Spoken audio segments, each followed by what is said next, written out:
राजकुमारी बनी बूढ़ी। बहुत समय पहले की बात है। एलोरिया नाम के एक सुंदर राज्य में एक राजकुमारी ने जन्म लिया। उसका नाम रखा गया सेरेनिया। उसके जन्म की खुशी में राजा ने एक बड़ा उत्सव रखा और सारी परियों को आमंत्रित किया, परंतु एक भूल हो गई। काली परी जाफिरा को बुलाना भूल गए। जाफिरा इस अपमान से क्रोधित होकर उत्सव में आई और सबके सामने कहा, इस राजकुमारी को मैं श्राप देती हूँ। जब यह 18 वर्ष की होगी, इसका रूप छिन जाएगा और यह एक बूढ़ी स्त्री में बदल जाएगी।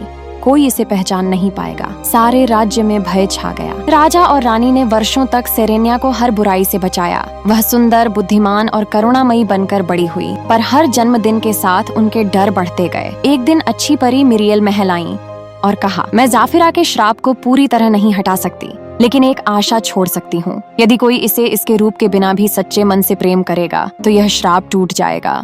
सेरेनिया का 18वां जन्मदिन आया। महल में उत्सव की धूम थी, पर जैसे ही वह अपने कमरे के आईने के पास गई, उसके चेहरे पर एक अजीब सी चमक फैली और वह एक बूढ़ी स्त्री में बदल गई। सब उसे देखकर डर गए। राजा और रानी तक ने उसे पहचानने से इनकार कर दिया। सेरेनिया का दिल टूट गया और वह चुपचाप महल छोड़कर चली गई। सेरेनिया अब एक गांव में रहने लगी। लोग उसे दाई माँ कहने लगे। वह बीमारों की सेवा करती, बच्चों को कहानियां सुनाती और पौधों की देखभाल करती। गांव वाले उसे बहुत चाहते थे, लेकिन किसी को उसकी सच्चाई नहीं पता थी। एक दिन गांव में एक राजकुमार आया। नाम था कायलन। वह सेरेनिया की सेवा और ज्ञान से प्रभावित हुआ। धीरे धीरे वह उससे मिलने आने लगा। कायलन ने कभी उसके रूप की परवाह नहीं की।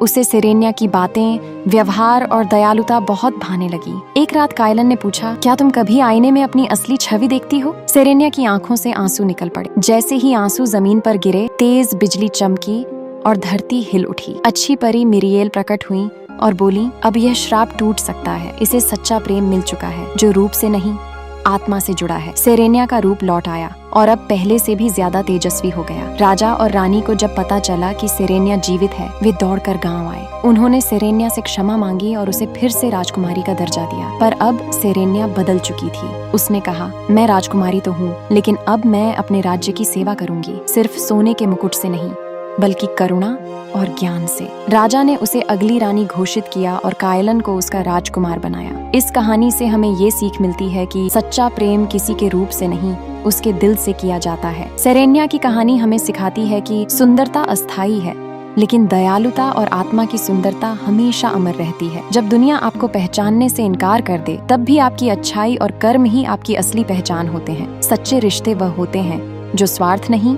समझ और सम्मान पर टिके होते हैं। अगर आपको ये परियों सी जादुई कहानी पसंद आई हो तो वीडियो को लाइक करें, अपनी राय कमेंट में जरूर बताएं और ऐसी ही दिल को छू लेने वाली कहानियों के लिए चैनल को सब्सक्राइब करें और बेल आइकॉन जरूर दबाएं। अगली कहानी में हम मिलेंगे एक और जादुई सफर पर, सिर्फ आपके लिए।